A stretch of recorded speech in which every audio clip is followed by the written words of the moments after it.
Anda sadar nggak sih, jauh di bawah tanah, di ladang-ladang tempat cemilan favorit kita tumbuh, sedang terjadi sebuah pertempuran. Serius, ini perang sungguhan. Kita mungkin nggak bisa melihatnya, tapi dampaknya wah itu terasa di seluruh dunia dan bahkan bisa mempengaruhi kantong kacang yang kita nikmati. Kita semua tahu kan, mulai dari selai kacang buat sarapan sampai kacang garing buat nonton. Tapi ada yang aneh nih, produksi kacang di seluruh dunia itu lagi menurun dan para ilmuwan sekarang lagi pusing tujuh keliling buat cari tahu kenapa. Sebenarnya ada apa sih di bawah tanah sana? Oke, kita lihat angkanya ya, 13,7%. Itu adalah angka penurunan rata-rata produksi kacang di Indonesia. Dan itu terjadi cuma dalam kurun waktu 5 tahun loh, antara 2015 dan 2020. Ini bukan sekedar statistik biasa, ini tuh kayak alarm bahaya yang bunyinya kenceng banget buat pasokan makanan kita. Coba kita pikirin deh, kacang itu bukan cuma buat selai loh. Buat jutaan orang, ini sumber protein nabati yang penting banget. Buat industri, ini bahan baku margarin dan minyak goreng.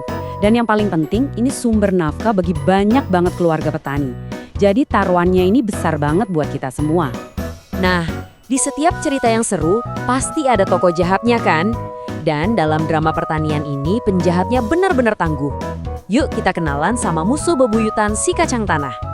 Betul sekali, Anda nggak salah baca. Gulma terburuk di dunia. Gelar ini bukan dikasih sembarangan loh. Gulma teki atau nama kerennya Cyperus rotundus. Ini adalah lawan yang nggak kenal lelah, terkenal susah banget dibasmi, dan bisa menguasai seluruh ladang dengan kecepatan yang bikin ngeri. Yang bikin gulma ini jadi super tangguh itu gudang senjatanya. Umbinya itu bisa tidur di dalam tanah bertahun-tahun, nunggu waktu yang pas buat tumbuh. Dia juga kebal sama banyak obat gulma. Dan yang lebih parah, dia bisa ngeluarin racun kimia sendiri buat menghambat tanaman lain di sekitarnya. Ini bukan gulma biasa, ini tuh mesin bertahan hidup yang super canggih. Terus, gimana caranya kita ngelawan musuh yang sekuat ini? Nah, daripada main serang membabi buta, para ilmuwan kita memutuskan buat pakai cara yang lebih cerdas. Mereka mau coba pahami dulu aturan main di pertempuran bawah tanah ini, siapa tahu bisa nemu titik lemahnya. Kerennya, para peneliti di Lombok ini sampai membuat semacam arena pertarungan mini, jadi kayak laboratorium langsung di lapangan gitu, di mana mereka bisa mengamati setiap gerakan, setiap serangan, dan setiap pertahanan dalam perang antara kacang dan gulma teki. Ini baru namanya sains di garis depan. Jadi, begini cara kerjanya. Mereka tanam kacang dengan jarak yang sama.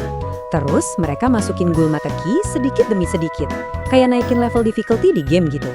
Mereka amati terus, kapan si kacang mulai kelihatan kewalahan dan akhirnya kalah. Nah, sekarang kita sampai di bagian yang paling menegangkan nih. Disinilah angka-angka mulai bercerita tentang hidup dan mati di ladang kacang. Inilah titik kritisnya.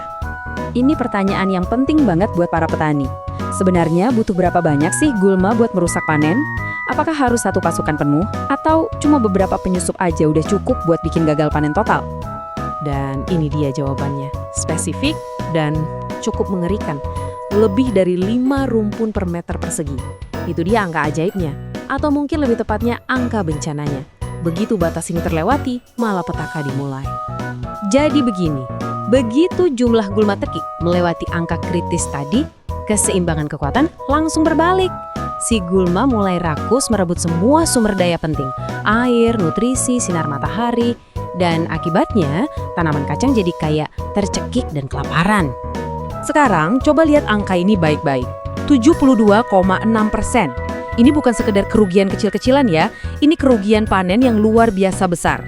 Buat petani, ini adalah bencana ekonomi. Coba bayangin deh, hampir 3/4 dari hasil panen Anda bisa hilang begitu saja kalau gulma super ini dibiarkan tumbuh liar.